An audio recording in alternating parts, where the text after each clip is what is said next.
Today is the first Sunday in May, and traditionally, what does that mean? That means that it is time for the Met Gala. But I guess I never really understood what the big deal is and why it has become such a big, relevant moment for us to glamorize excessiveness, excessive wealth, excessive clothing waste, excessive amounts of people, excessive egos.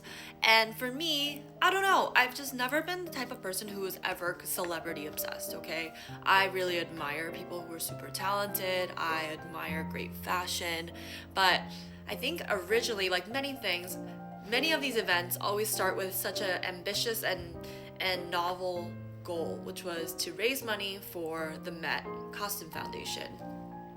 And over time, it has become something that has just usurped like so much money over time, and it just evolved into something different and became a monster of its own. Where now it's like, it's just a show, everything. It just feel like, it also feels almost like it's just corporate money, big money.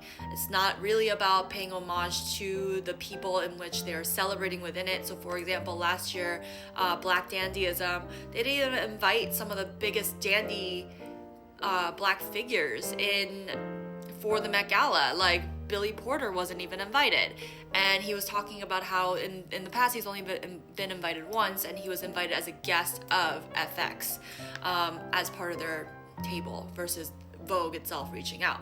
So what does that tell you about the institution, the inherent institution that is hosting the event?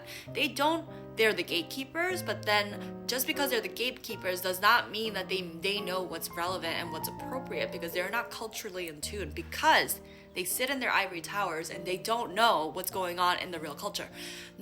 Another good example, Wisdom K wasn't even invited.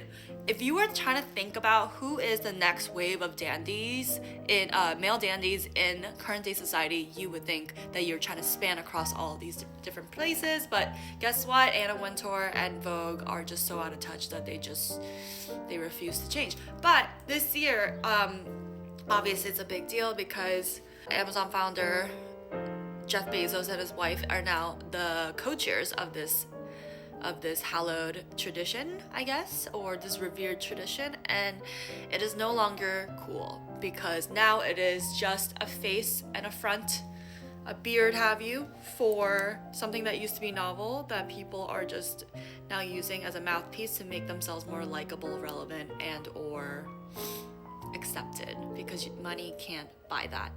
But unfortunately, I don't know. I think like one thing is that if we saw all those crowds outside and us giving so much attention to this thing subsided, it would actually take the power away from these people and these moments and really bring it back to what we care about. Imagine if we gave enough attention to things like healthcare and civil rights.